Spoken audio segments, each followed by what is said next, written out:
be persistent and, own the knowledge that you have. Wait, what's your blog though? I want to know. Oh, oh, can I like send it to you via a link? It's like a Wix Well, site. It's like sure. very infrequently updated. All right, fair enough.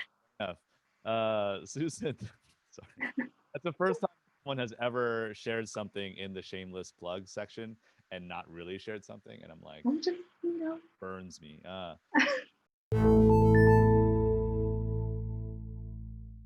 Hello, everyone. Welcome to Educative Sessions. My name is Lee Ngol, and I am the community manager with Educative. Educative Sessions is a multi-episodic campaign to engage people in the developer world about their coding experiences, and Educative makes it easy for authors to provide interactive and adaptive courses for software developers.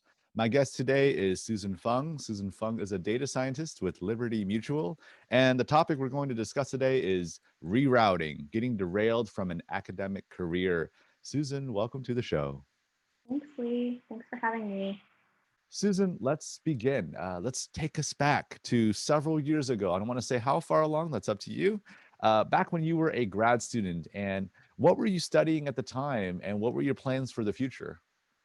Right. So back in grad school, I don't think data science was like, I didn't learn about this word or phrase at all. So I was in getting my PhD in neurobiology. I was actually studying um, how the brain's immune cells affected the outcome of an aggressive form of brain tumors called glioblastoma multiforme, and how different compounds might interact or kind of slow the progression. So yeah, I was in a pharmacology lab. I wasn't doing like any like modeling. Um, so definitely was a wet bench, wet lab kind of situation, doing a lot of experiments at the bench. Um, yeah, that was my PhD work. So that's what I Wow. was studying. Oh, I mean, it sounds really intensive, right? And I mean, I think at the time, yeah, the notion of what data science is, especially in the present, probably didn't exist, or it was still coming to fruition. And you mentioned in our discussions before this talk that some things happened to you that, for lack of a better term, derailed your career in academia. To whatever extent you're comfortable sharing, like what exactly happened and how did it interfere with your academic work? So, like I mentioned earlier, I was at the bench a lot, and this, I don't know if people who are familiar with a lot of pipetting, very precise movements of small liquids from one place to another, lots of detailed work. And ultimately, you do this for 5, almost 6 years. And I ended up with a lot of repetitive stress injuries in my wrist, my hand, and kind of affected my neck and shoulder as well. And this was during grad school.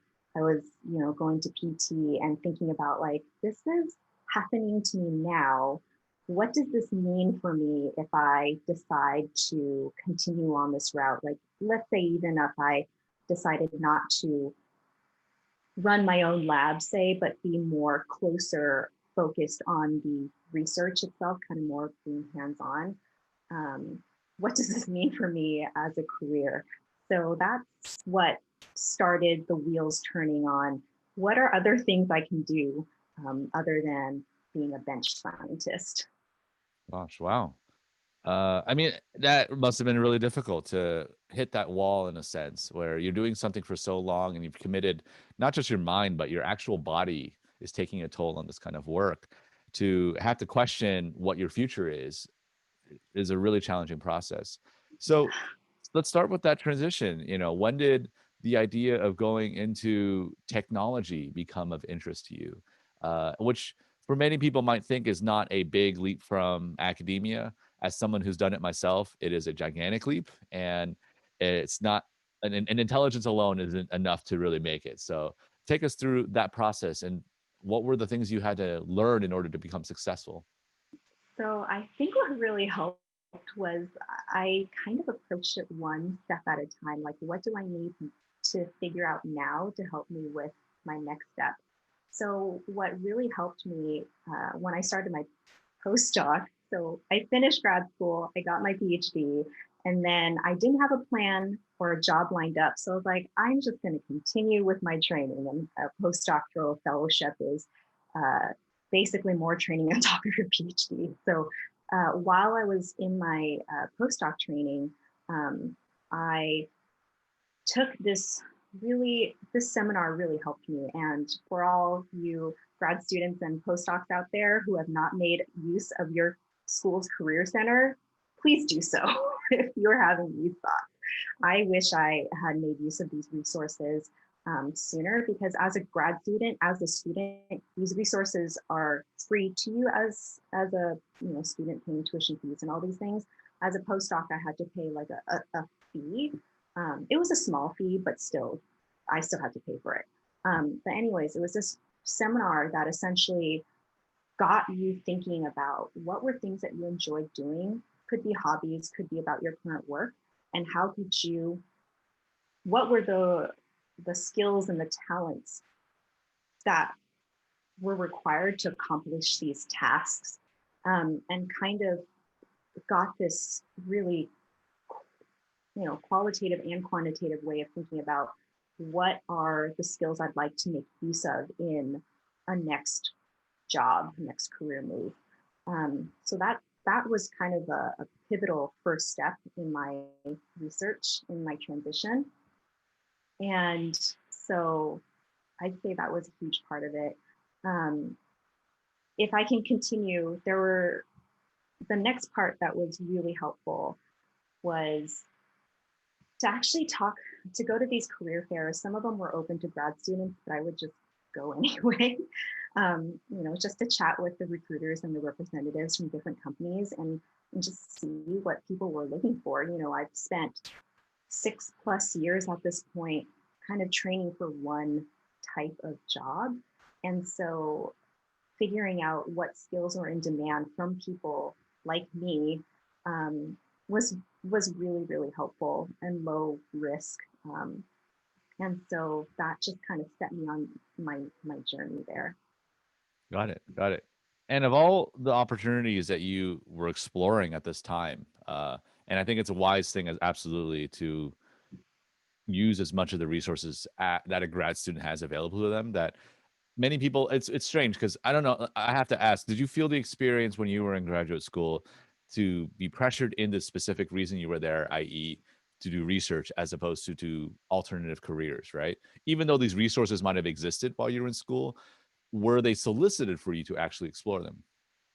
That is an absolutely great point that you bring up. So when I was in graduate school, at least my program did not highlight these alternative career paths. You get accepted into this program, and all your mentors, all your advisors, your graduate committee, they kind of ended up in the same job, right? Like their expertise is to guide you to get to this kind of like where they're sitting now. Like that's where their expertise is in. And so it's almost like, if you wanted to explore alternative career paths, it's like you kind of have to do that on your own time, at least for my program. And I know chatting with other people, working with interns at our company now, it's not a program, say, that encourages you to do internships at other places to explore other career opportunities. Um, that just wasn't kind of part of the process, at least for the program I was in. I think now, so I defended my thesis in 2014, if I have to like put a date out there.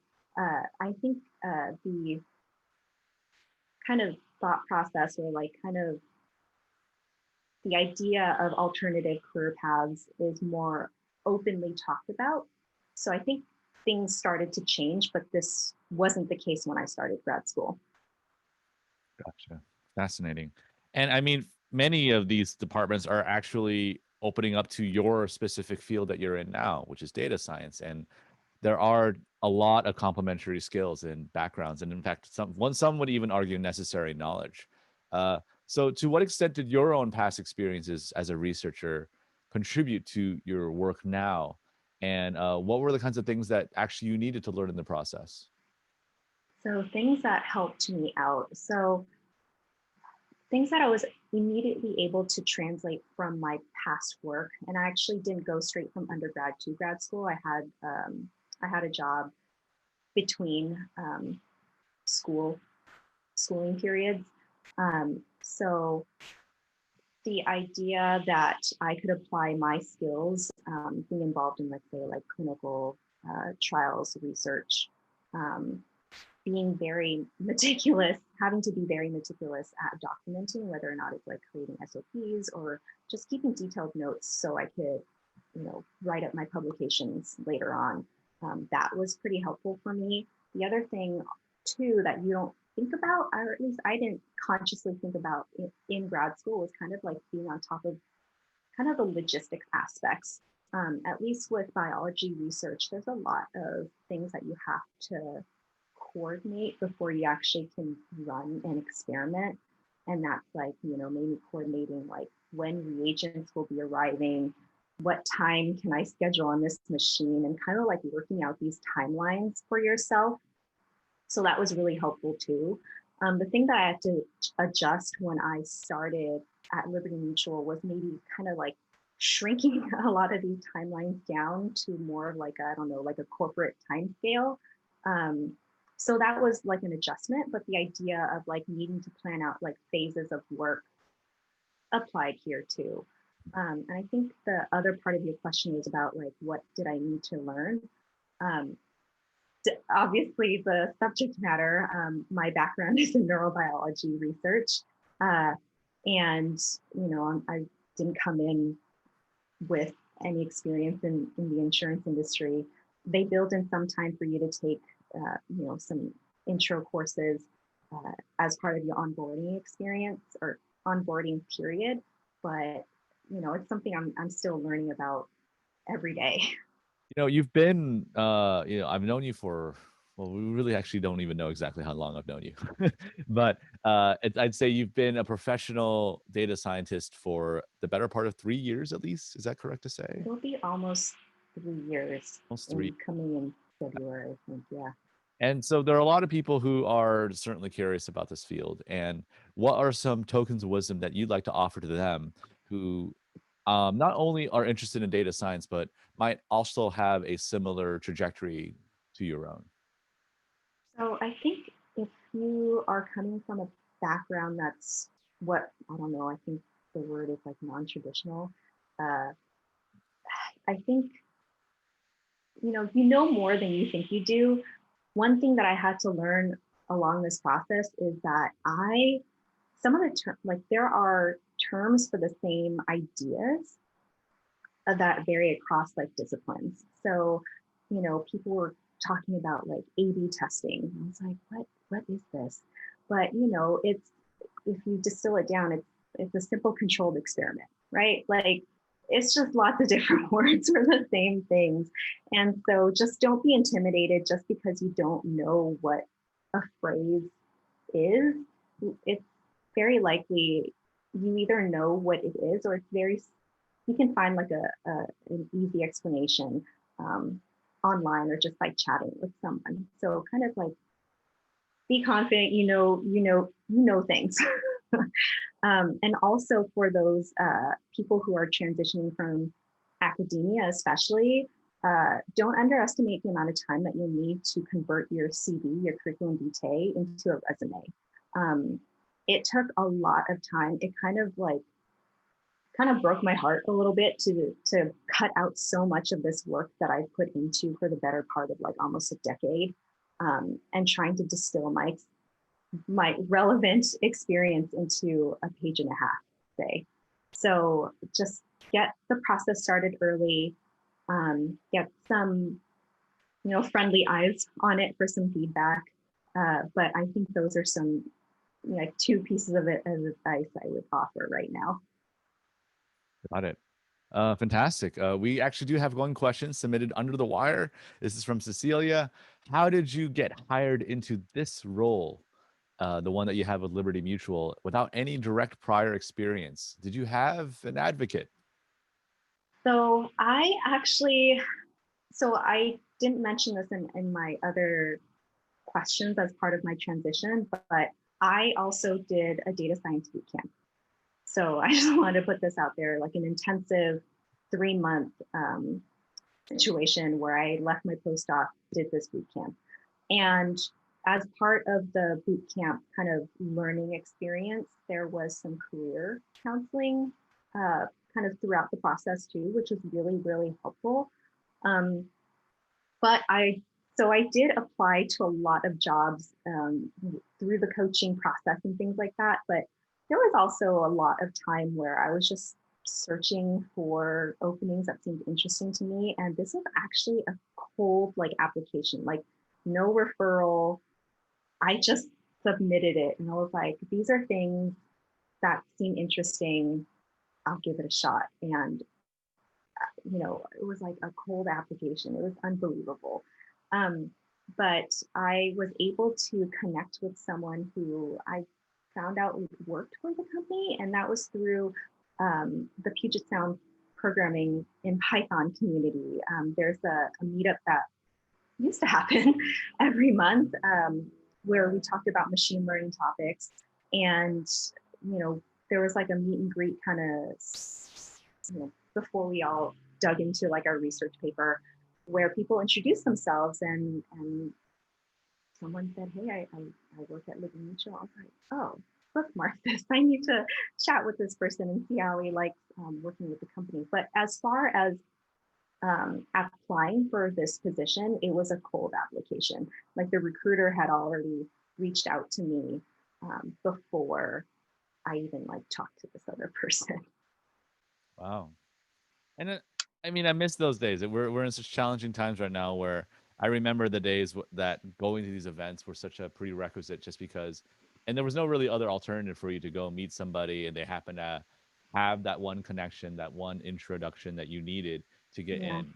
But hopefully that will change soon. Susan, we've actually come to the end of our time now. And I want to give you an opportunity to do a shameless plug or a shout out or anything you like. The floor is really yours, so fire away. Let's see. I mean, I've just been pulling away at my position at Liberty Mutual. It is the position I applied to after boot camp, and it's my first position after academia. Um, I am enjoying the data science work. I love it. Um, I'm like, what am I doing? I'm not like I have a blog that I very infrequently update. You can probably find it through my LinkedIn. But I really hope that people aren't discouraged by the transition process. It took me a little while to figure it out, but be persistent and own the knowledge that you have. Wait, what's your blog though? I want to know. Oh, oh, can I like send it to you via a link? It's like a Wix Well, site. It's like sure. very infrequently updated. All right, fair enough. Susan, sorry. That's the first time someone has ever shared something in the shameless plug section and not really shared something, and I'm like, I'm just. burns me. Susan, thank you so much for taking the time. It's been great to catch up with you and great to know that you're doing well, all things considered, and that just always great to see people when I used to work with the data science bootcamp that you started out at, and it's great to see the trajectory you're on. And I want to thank everyone else for watching this as well or listening as well. And if you want to check out more of our talks, you can go to our Podbean online, or you can go to our YouTube channel. And lastly, of course, if you want to learn more about Educative, check us out at educative.io. This is legal for all of us here at Educative. Happy learning. Have a good day. Thank you. Thank you for watching this episode of Educative Session. If you liked this episode, please like it and share with your community. To stay informed about the latest sessions, subscribe to our channel by clicking the button above. Check out our podcast at educativesessions.podbean.com in the description below. Lastly, if you're tech curious, check us out at educative.io. Happy learning, everyone.